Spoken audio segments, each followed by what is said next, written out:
Just wanted to let you know, morale's pretty low. I'm coming in dressed as a chicken tomorrow. It is Sunday. We are back to talk about another episode of The Chair Company, this time episode 6. As always, I'm going full spoilers and off the cuff. If I miss anything, be sure to let me know in the comments. Leave your theories, whatever you think, and we're going to break it down. So if you're not watching The Chair Company, get on it. And if you're not caught up, leave a like, come back, and we can discuss whatever you like about this episode because there are some fun things in here that were really weird, as always, with this show. Starting off, we open with Jeff, played by Lou Diamond Phillips. He's at a retreat in Sedona with other rich friends, and right off the bat, I gotta say, the one guy's talking about his watch, and again, it immediately reminded me of the watch bit from I Think You Should Leave, where he says it has 161 independent pieces, or however he words it, mechanisms. And that just reminded me of the one where, like, he tilted his watch to show it and all the pieces flew out at that lady. You know what I'm talking about? It's really weird. I feel like in every episode there has been a reference to a bit of I Think You Should Leave, or maybe my brain is just messed up and that's all I think about. But anyway, we see Jeff has a bit of a malaise to him because he kind of feels like the odd man out in this rich man group, and that leads to him causing a bunch of stress for the people on the team working on the mall and for Ron himself because he decides he wants to just redesign the whole thing.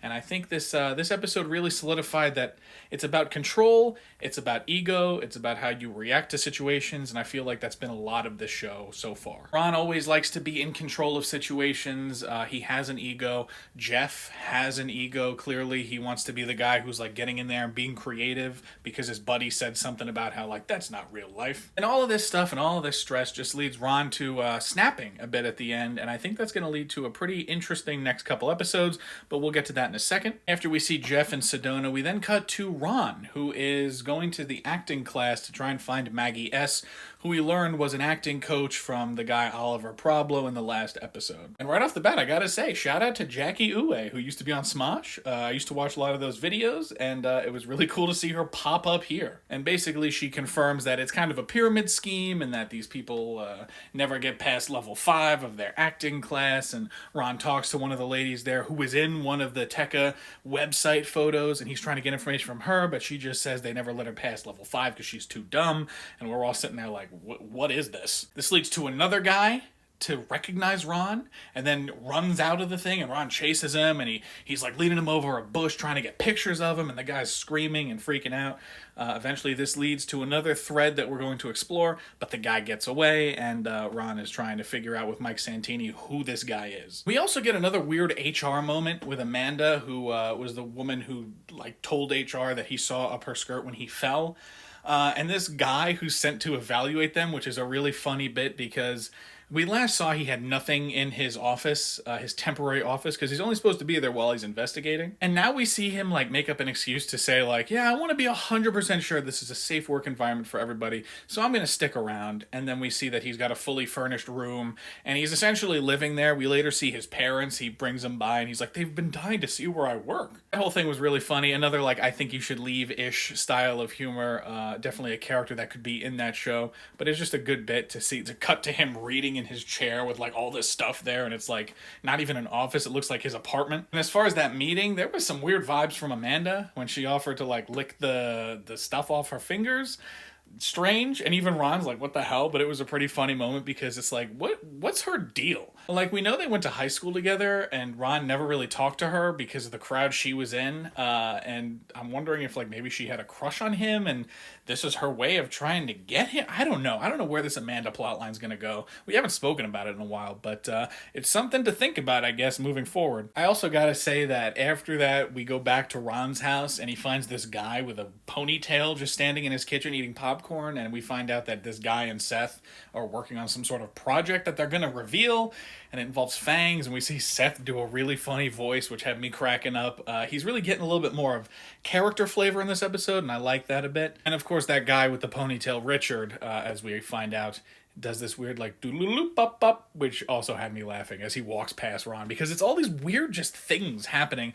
And if we're staying with the idea that this might be a weird delusion that Ron is going through, this just proves that maybe that's the case, and if it's not, this is just an absurdist world. Now, these scenes are all intercut with another thing that's going on, where these guys, who we don't know, are sneaking in at night to the mall area where they're laying the foundation and everything, and they're building something. And so it cuts back. It's got a weird, like, horror feel to it. What are these people doing in there? We eventually find out later on. We'll get to that, but it is a great punchline to such weird, eerie stuff that they're doing throughout the, like, in between these scenes. Meanwhile, back at the firm, Ron is trying to, like, get his team together. They're trying to figure out this redesign that Jeff wanted, and everything's kind of coming up to nothing because he doesn't know what he wants. He just wants it to look cool, and the morale is low, as I alluded to early on. We get a great Douglas moment. He rolls up in the wheelchair and he says, "Hey, Ron, just wanted to let you know, morale's low. I'm going to come dressed as a chicken tomorrow," which had me cracking up.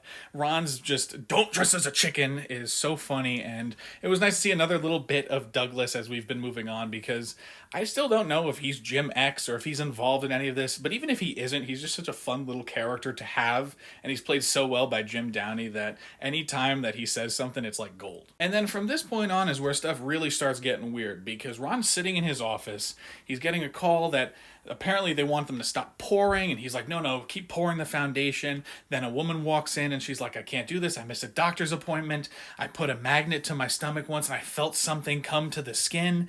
And he's like, "What's happening?" And then she says she thinks the doctor, when he was taking her appendix out, left a screwdriver inside, and it's all this weird stuff going on, and it's just the stress is building for Ron. Then Mike Santini calls him and he's like, "Whoa, I got something to tell you. There's a guy here who needs to, like, let you know something's going on." That eventually leads to the bugs, and he's trying to just navigate all of these things at the same time. And then the woman sits down and she's in pain, and you see like a metal thing with like paper clips start moving towards her on the desk, which I thought was hilarious. It's just so weird. We're really ramping up at the end of this episode, and this is another episode that felt like it flew by in 10 minutes, and it's really a testament to their writing and how much they're able to do in such little time. That makes this show so much fun to watch every week. Now, Ron eventually does go down to the car. He meets with Mike Santini and his guy who was in his house in a previous episode, the one who was going through his wife's panty drawer. And the guy says more about the bugs they found in his home. He means literal insects. At least I think that's what they mean. I'm not sure if they want us to think that they're talking about, like, like bugs that people listening in, like, like Watergate stuff, like Nixon, you know what I'm talking about? But essentially, he says that these bugs are only found in one other place they've seen, and that's Delaware City, at a government building, because they have a contract for that. And Santini's like, "We got to go to Delaware City. We got to go to Delaware." Because it's his belief that this is connected to the Tekka stuff, because their parts come from Hungary, and the place that these bugs are native to is Hungary. But Ron can't do that because of all the stuff that's going on with Jeff and the redesign, and he is just getting swamped, and he's got his son's birthday the next day, and it's all just coming to a head. And then he goes back to his office, and he gets up, and he's all blurry from the eye band thing that his wife had in that one episode that's like massaging his eyes. And he realizes that on the website in front of him on his screen, there are circles around things like county clerk, and they all correspond to a specific color. And it turns out that it is the same tattoo of the stripes on the guy that he questioned at the acting school. Apparently that guy was the one who designed the website, and then he goes to the Red Market Ball Market Global website, and he sees the same colors in the same order, and he realizes it's all connected and something's going on. Then he's getting calls from some guy with like a deep voice, like a monstrous voice, who's like, "I'm finally gonna do something to you." And he's like, "Who is this? What's going on?" The call dies. And so all of this is happening. Then Brenda walks in and she's like, "You got to talk Jeff off the ledge." And so this man is being spread real thin. But he goes to see Jeff anyway, and wouldn't you know it, Jeff's like, "You know what?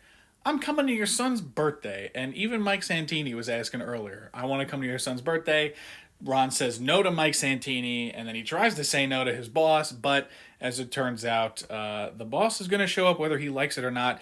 And Mike Santini is also going to show up whether he likes it or not, which leads to one of like the saddest but like sweetest moments in the whole episode. So we get to the party and Jeff arrives, and then we see Mike Santini outside. He's approaching. Ron freaks out, goes outside. He tells Mike to get out of there, go, leave. And Mike has this hilarious exchange with him where he's talking about how, "I just want to go 3 feet. Just let me put the present with the other presents. Let me have a slice of pizza." He keeps changing it every time.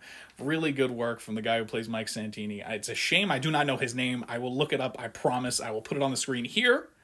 Props to you, sir. You're doing a great work. Mike does indeed leave, and Ron takes the present and puts it in the closet for later. We'll find out what's in there. We then get a funny moment where Seth is trying to get Ron to do the Pee Wee Herman dance to Tequila, which was really funny. And again, to see Tim Robinson freak out a little bit and like lose his cool in a social situation when he tells Gabby to shut up, that was really funny. But what I also really liked is Natalie, Ron's daughter, asks him about, what's going on, and he brings her in and he's telling her about the guy who made the website and how, it might be connected to Delaware City. And she literally says, like, you could get in there. The government building will be unlocked and no one will be there because of this 50s cop hop that's going on. And like I said in a previous video, it's really cool to see Ron actually working with someone in his family. It's nice to see him like bond a little bit with his daughter over this crazy thing. Even if she thinks that he might be losing it a bit, it's nice that she's like helping him out, and it really shows that she means it when she says that she trusts him and she's got him. The same can't be said, unfortunately, for his relationship with Seth, though, because Seth resorts to drinking. That little subplot thread comes back and he goes into Ron's office and starts drinking, and then when they bring out the cake and sing happy birthday to him, he throws up. And honestly, one of the biggest laughs for me in this episode was that guy being like, hold on, don't worry, people, and he grabs the cake on the plate and he just puts it on top of the puke. And he's like, don't worry, it's covered, we don't have to look at it anymore. That got me. It was just so weird. Another one of those, I keep saying it, I think you should leave moments. This is the humor that I love. This is then followed up with the funny moment, but also the sweet and kind of sad moment of Ron opening the gift that Mike Santini brought, and it's a giant chocolate Kong, like a King Kong made of chocolate, and he has this sweet card where he says that he's been looking at this chocolate Kong for a year now, and he's looking for a reason to buy it, and if Seth is anything like his dad, he knows he's a good person, and it was signed a friend, and it was just like this nice thing. It's like, you really just told this guy off to get out of my house, go away, you can't be here. And he made this nice thing. It was just a nice gesture, and it really shows Mike Santini means business when he says, like, we're family. You said we were family. We then cut to the next day where it is Sunday, and Ron and his whole team of people from the firm are now at the location where they're going to make the mall, and they stumble upon these guys that we've been seeing building something on the premises, and it turns out they are building a little bridge thing for tiny toy cars, remote control cars, and it is, again, just ridiculous, but this makes Ron lose his cool. We get to see him snap, and he pushes his boss, which is, I let out a gasp, I'm not going to lie. But this is another one of those moments where it leads to him just, like, taking action. He walks off that place, and he goes to Delaware City, and suddenly we're undercover at the cop hop, and we got to get in and find the files to see how this is all linked to Tekka. Now, I want to know, when he was in those files, when he was getting the files, he was in that room, and that guy came up on him and was like, hey, what are you doing here? Did you also think that Ron was going to do something to him? When he said, here, I'll show you, I'm Debbie's brother, and he, like, got close. I got a real sinister vibe from Ron. And, like, for the first time in a while, like, that I think he could do, like, damage to somebody. This is also connected to the fact that we got this montage earlier, which I forgot to mention, with some really fun editing where he's like just seeing things like pop into his brain, especially when he's talking to Jeff and he sees him hitting the guy with the dent from the last episode. And I think something's brewing. There's some violence brewing in Ron. But of course we get another one of those friendship-esque moments where the heavy metal plays and he sprints away after throwing the files at the guy. And then he walks into a room and he sees a sea of chairs. And we see him wading through it. And then he goes into another room and he shuts the door and he turns around. He's just got this big smile, this big grin on his face. And then it cuts and you see he is in a sea of hundreds of Tekka chairs. And I'm just sitting there going, what does this all mean? And that's where the episode ends. It was such another moment where I'm sitting there going, it's over? It feels like Peacemaker, because when I was watching Peacemaker, it'd be like, I need these episodes to be longer. I don't know if I need these episodes to be longer. I feel like they do a really good job in the time they're given to keep you hooked the whole time and then anticipate next week. And I think if they were any longer, we might be subject to like bloating or filler. And I think what they're doing right now is pretty lean and it's straight to the point. I mean, not straight to the point, but you know what, like, it's smooth. It's just, the story is pushing forward, and they're doing weird things, and they each have their own little gags, and I'm just having a good time watching it. Now, at the end of every episode, if you do wait through all the credits, it does show you a next time on, which you can watch if you want. I always do, just so I have a little idea of where we're going. And there is one line in that about pulling threads that I think the next few episodes are going to be very interesting. We only have 2 left, which saddens me, because after November, The Chair Company is done. But I hope it doesn't end on a cliffhanger. I hope we get a nice bookend to see where all of this comes to a head and what it's going to mean for Ron, Tekka, his family, Jeff. What's the deal with Jamie? Who's Jim X? We still have a lot of questions, but I am eager to find more answers. And honestly, even if we don't get answers, this has just been such a satisfying show to me, like comically, that I might not care. But time will tell. We will have to see. In any case, if you watch this whole thing, I appreciate you watching. It's been fun to follow along with everybody on here. And I hope you're also still enjoying the show. Leave your comments, your theories, anything I missed in the comments, and I will read through them and try to respond to as many as I can. Until then, I will see you next Sunday for another episode of The Chair Company, although I will be posting other movie stuff throughout the week, so if you want to see that, stick around.